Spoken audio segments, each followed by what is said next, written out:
नमस्कार दोस्तों, आपका फिर से एक बार स्वागत है हमारे यूट्यूब चैनल महाकाल मोटिवेशन 5555 पर। तो दोस्तों, आज मैं आपको एक ऐसी चीज़ बताने जा रहा हूँ जिससे बहुत से लोग हैं जो डर जाते हैं। सबसे पहले तो अगर आप इस वीडियो तक पहुँच चुके हैं तो भाई आप इसको हल्के में न लें। ये स्वयं महाकाल, स्वयं इस दिव्य ब्रह्मांड के द्वारा आपको बताने के लिए प्रस्तुत हुई है। ठीक है, सबसे पहले इस वीडियो से जुड़ने के लिए कमेंट में लिखें हर हर महादेव या जय श्री राम। ठीक है, और ये एकदम रियल एक्सपीरियंस है, कोई फेक सिस्टम नहीं है। आजकल है ना भाई, एआई के थ्रू लोगों ने पता नहीं क्या क्या सीन कर रखा है, सारा माहौल ख़राब कर रखा है। कोई कुछ बता रहा है, कोई कुछ बता रहा है, जनता है ना पागल हो रही है मतलब। और अपने जो हिंदू धर्म के देवी देवता हैं उनका भी मजाक बना रखा है भाई, ऐसे ही वीडियो बना के डाल रहे हैं, कोई शर्म नहीं है। इसलिए मैं आपको पहले ही बता दे रहा हूँ, ठीक है, कि यहाँ पे आपको बिल्कुल रियल सिस्टम मिलेगा, कोई फेक सिस्टम नहीं है भाई। तो आज मैं आपको वो चीज़ बताने वाला हूँ जो बहुत से इंसान है ना, मतलब परेशान हो जाते हैं, उनको पता ही नहीं चलता भाई क्या करें। तो भाई मैं बात कर रहा हूँ कठिनाइयों के बारे में, तकलीफ़ के बारे में, मुसीबत के बारे में। ठीक है, क्योंकि कहीं ना कहीं इंसान को है ना ये चीज़ें ही है ना, मतलब मोटिवेशन लो कर देती हैं, हार मानने पर मजबूर कर देते हैं, समाज में हंसी का माध्यम बना देती है। क्यों लॉन्ग टाइम तक आप लक्ष्य पर कार्य करते हो, सफलता नहीं मिल पाती है तो समाज, रिश्तेदार, परिवार सब मजाक उड़ाते हैं भाई। और यही सत्य है भाई, कहीं ना कहीं तुम्हें भी अंदर से लगना लगता है कि है ना क्या है यार।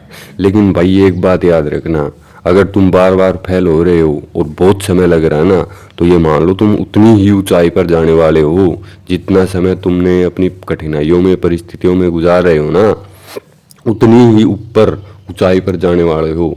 इसलिए लोगों की बातों पर ध्यान न देकर और इन मुसीबतों को अपने जीवन की सीढ़ियां मानकर पार करना है। ठीक है, अपने लक्ष्य की सीढ़ियां। कोई भी मुसीबत आती है वो ऐसे ही नहीं आती है भाई, वो आपको लक्ष्य के लिए तैयार करने के लिए आती है। जिस प्रकार एक कक्षा का छात्र उस दूसरी कक्षा में, अगली कक्षा में प्रवेश करने के लिए परीक्षा देता है और एग्जाम्स देता है, उसी प्रकार ये मनुष्य का जीवन भी है। वैसे तो प्रत्येक जीव का जीवन ऐसा ही है। यहाँ पे जो पेड़ पौधे हैं, जानवर हैं, उनको भी भाई मुसीबतों से लड़ना पड़ता है, क्योंकि आपको पता ही है पूरी सृष्टि का संतुलन सभी जीव मिलकर बनाते हैं। मनुष्य तो सिर्फ ऐसे ही घमंड में हो रहा है कि मैं ये मैं वो बाकी आज के दिन प्रकृति का है ना विनाश ही कर रहा है और इसके अलावा कुछ नहीं कर रहा है। हाँ, कुछ मनुष्य हैं जो प्रकृति का साथ दे रहे हैं और जो मतलब सही कार्य कर रहे हैं, समझ रहे हैं कि इस ब्रह्मांड की वैल्यू क्या है, कि प्रत्येक जीव की वैल्यू क्या है यहाँ पे। नहीं तो इंसान अपनी ही वैल्यू नहीं समझ रहा है भाई, खुद ही ऐसे ही नशे में चल रहे हैं, ऐसे ही घूम रहे हैं, मतलब सिस्टम एकदम खराब हो चुका है। तो भाई सीधी सी बात यही है कि कठिनाइयों से, परिस्थितियों से डरोगे तो भाई कुछ नहीं कर पाओगे। अगर आसमान में उड़ना है ना भाई तो खुल के उड़ना पड़ेगा। और जो कोई बहन है वो भी सुन लो, ठीक है, सब आ गए इसमें, मैं भाई सबको कहता हूँ सब आ गए इसमें। ठीक है, और लड़कियों के लिए अगर कुछ अलग से होता है तो मैं उसमें अलग से बताता हूँ। अभी लड़के लड़कियाँ सब यहाँ पे एक समान है भाई। तो भाई अपनी मर्यादा को ध्यान में रखते हुए, अपने लक्ष्य को ध्यान में रखते हुए और मस्त अपने चिल करो भाई, और अपने लक्ष्य पर ही ध्यान रखो, फालतू लोगों पर किसी ध्यान ही मत दो भाई। जो भी मुसीबतें तुम्हें लगती हैं कि अरे यार क्या मुसीबत आ गई, भाई 2 मिनट शांति से बैठो।